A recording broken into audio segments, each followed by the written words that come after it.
কৃষি দপ্তরের কড়া নির্দেশিকা থাকলেও অবাধে চলছে জমিতে নাড়া পোড়ানো। রিপোর্টে বুবন পাল, পশ্চিম মেদিনীপুর। বাতাসে উঠছে পোড়াখড়, এলাকা ঢেকে যাচ্ছে ধোঁয়ায়।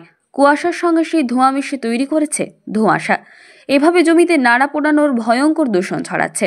তা নিয়ে চাষিদের সতর্ক করতে ও নাড়া পোড়া রুখতে শিবির করে ও ট্যাবলয়েড প্রচারের মাধ্যমে উদ্যোগী হয়েছে রাজ্য কৃষি দপ্তর। পরিবেশ দূষণ রুখতে তা বন্ধের দাবি অনেকদিন ধরেই চলছে। ধান তোলার পরে দ্রুত জমি পরিষ্কার করতে থেকে যাওয়া গাছের গোড়া নাড়া আগুনে পুড়িয়ে দেয় চাষিদের একাংশ। তবে জমি উর্বর হওয়া তা দূর করে। নাড়া পোড়ানোর ফলে উল্টে জমির ভয়ঙ্কর ক্ষতি হয় বলে জানাচ্ছেন কৃষি বিশেষজ্ঞরা। তারা জানান, এতে জমিতে থাকা কৃষি সহায়ক জীবাণু পুড়ে নষ্ট হয়।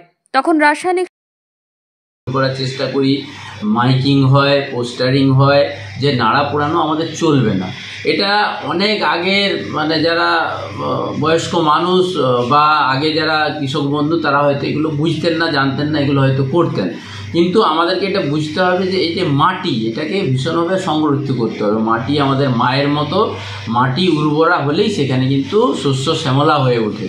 সমস্ত এই যে বন্যায় পলি জমে এই মাটিটা খুব সুন্দরভাবে তৈরি হয়ে যায়, বা জায়গায় বন্যা পৌঁছায়নি সেখানে হয়তো নাড়া থেকে যায়। তো সেই নাড়াগুলো না পুড়িয়ে নাড়াগুলো যদি স্বাভাবিকভাবেই থাকে, সেগুলো মাটির সঙ্গে মিশে ওই মাটিটাকে আরও নিউট্রিশন এবং আরও বেশি উর্বরা শক্তিযুক্ত করে দেয়, আরও বেশি উর্বরাশীল হয়ে যায়। সেখানে যাই আমরা ফলাই না কেন খুব সুন্দরভাবে সেই ফসলটা ফলতে পারে।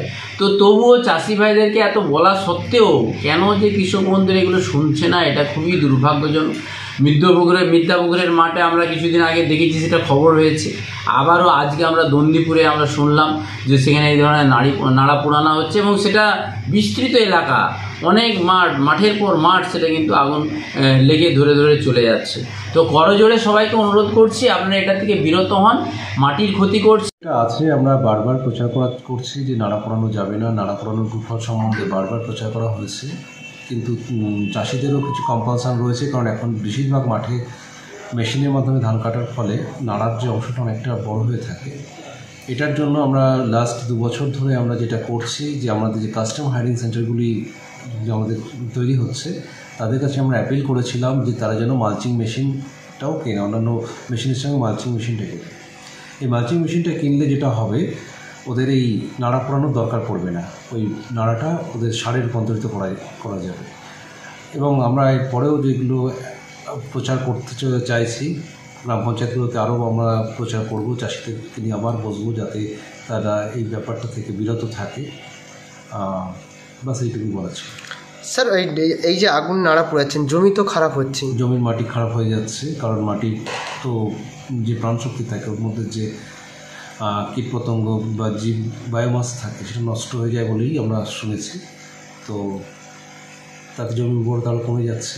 এই চাষিরা যারা নাড়া পোড়াচ্ছে তাদের তো ওইটা অন্যায়, তো রীতিমতো অন্যায়। একই সঙ্গে শুধুমাত্র অন্যায় শুধু নয়, লং টার্মের জন্য তারা নিজেদের জমিটাকে জমির প্রোডাক্টিভিটিটাও কমে যাওয়ার একটা সম্ভাবনা থাকে। কিন্তু তারাও যে কারণে বাধ্য হচ্ছে, সেই জায়গাটা থেকে আমরা বের করে আনার চেষ্টা করছি। প্রশাসনের মাইকিং করার সত্ত্বেও এবং বিভিন্ন জায়গায় হোর্ডিং লাগা সত্ত্বেও কিন্তু জমির মালিকরা নাড়া পোড়াচ্ছেন, কী বলবেন? আমরা সচেতনতামূলক বার্তা প্রচার করছি, চাষিদের বোঝানো হচ্ছে এবং শাস্তিমূলক ব্যবস্থাও নেওয়া হয় এই জন্য। তো তা সত্ত্বেও এটা পুরোপুরি বন্ধ করা যাচ্ছে না। আমরা চেষ্টা করছি আরও মানুষকে বোঝানোর জন্য যে নাড়া পোড়ালে কী ক্ষতি হতে পারে। আশা করা যায় আগামী দিনে হয়তো এই চাষিরা বুঝতে পারবে, তখন এটা পুরোপুরি বন্ধ হবে।